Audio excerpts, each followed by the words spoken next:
वंदे पुरुषोत्तमम्। आलोचना प्रसंग भाग 3 से 10 अप्रैल सन 1942 की श्री ठाकुर जी से वार्तालाप। एक व्यक्ति ग्वालन से बहुत बड़ा तरबूज लेकर ठाकुर जी के पास पहुंचा। श्री ठाकुर उसे देखकर उल्लसित हो बोले, जबरदस्त चीज तुमने लाई है, जाओ घर में बड़ी बहू को दे आओ और कह देना उसके बीज को वह रख दे। श्री ठाकुर ने देवी भाई चक्रवर्ती से कहा, तुम उसे साथ लेते जाओ और गेस्ट हाउस दिखाकर सब कुछ ठीक कर दो। थोड़ी देर के बाद श्री ठाकुर ने तंबाकू पीते हुए अपने आप कहा, मेरी इच्छा है कि किस तरह मनुष्य, गाय, घोड़ा, कुत्ता, बकरी, बिल्ली, भैंस, पक्षी, गाछ, वृक्ष, फल, फूल, धान, पाट, दाल, उड़द, गेहूं आदि जो भी हैं, उनके जन्मगत ऐश्वर्य को कैसे बढ़ाएं। सब कुछ में एक उत्कर्ष की आबोहवा लानी होगी। इस प्रकार एक सर्वतोमुखी उत्कर्ष की आबोहवा पैदा किए बगैर मनुष्य सही रूप में कृष्टितापस नहीं हो सकता है, वृद्धिमुखी नहीं हो सकता है। यदि हर मामले में पग पग पर मनुष्य स्वपरिवेश केंद्रानुग वृद्धि की प्रचेष्टा को लेकर नहीं चलता है तो वृद्धि मज्जागत नहीं होती है। एक शब्द में बढ़ने हेतु परिवेश को भी बढ़ाना होगा। मनुष्य का परिवेश केवल मनुष्य ही नहीं है, परिदृश्यमान जो कुछ है वह मनुष्य का परिवेश है। इस परिवेश में जितनी भी चीजें हैं उन सबको जितना ही हम शुभ विनयन से बढ़ाएंगे उतना ही उनसे अपने को बढ़ाने का ज्ञान भी प्राप्त करेंगे। संसार में जितनी भी चीजें हैं, खासकर जो जीवनीय हैं, वे जितनी ही बढ़ेंगी उतना ही अधिक वह हमारे बचने बढ़ने में हमारा अधिक पोषण करेंगी।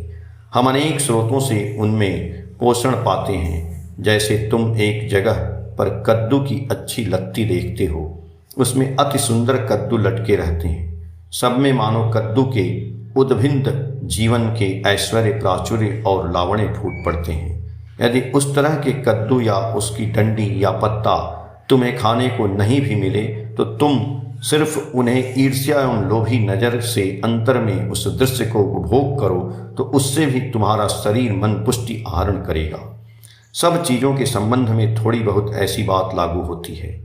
यदि इस प्रकार परिवेश का सब कुछ सुंदर, सुशृंखल, समृद्ध और उन्नत हो तो वे अज्ञात रूप से मनुष्य को एक उत्सृजनी और उद्वर्धनी प्रेरणा लेते हैं। इसलिए सारी चीज़ों को सुंदर और बढ़िया बनाने का दायित्व हम पर ही है।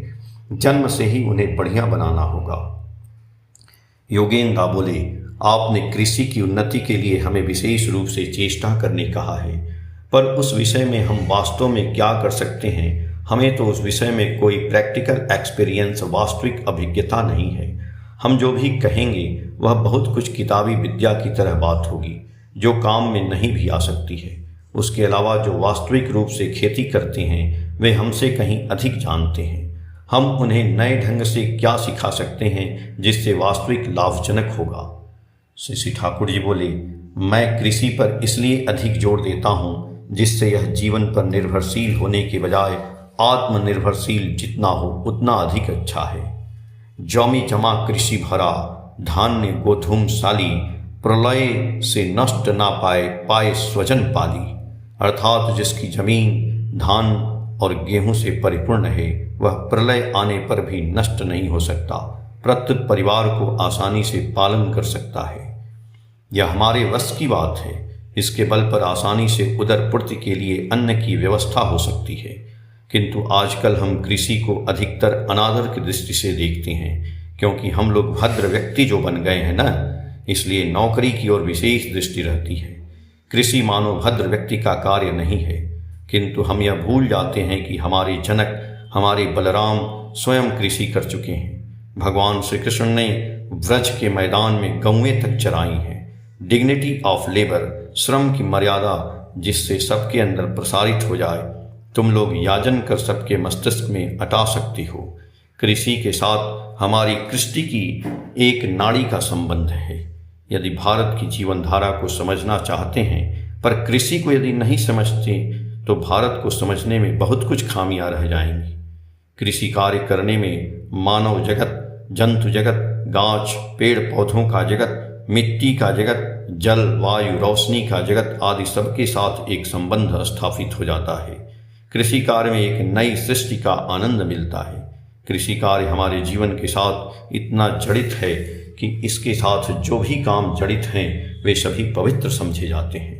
इसलिए बीज बोना, हल चलाना एवं फसल काटना इत्यादि सभी काम हमारे देश में पवित्र समझे जाते हैं।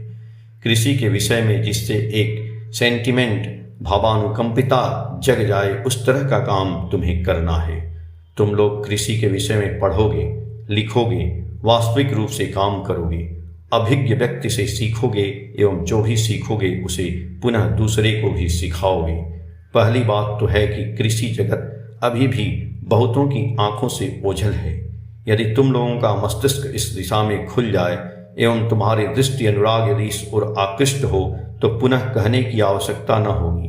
अपने आप तुम लोग देखोगे, सुनोगे, पढ़ोगे, करोगे, जानोगे और मनुष्य को भी सिखाओगे। इस नितांत आवश्यक विषय को अवलंबन करने पर देखोगे कि तुम लोगों की शिक्षा भी कितनी संगतिशील हो उठेगी। आलोचना प्रसंग भाग 3 के पेज संख्या 201 से 204 तक। जय गुरु।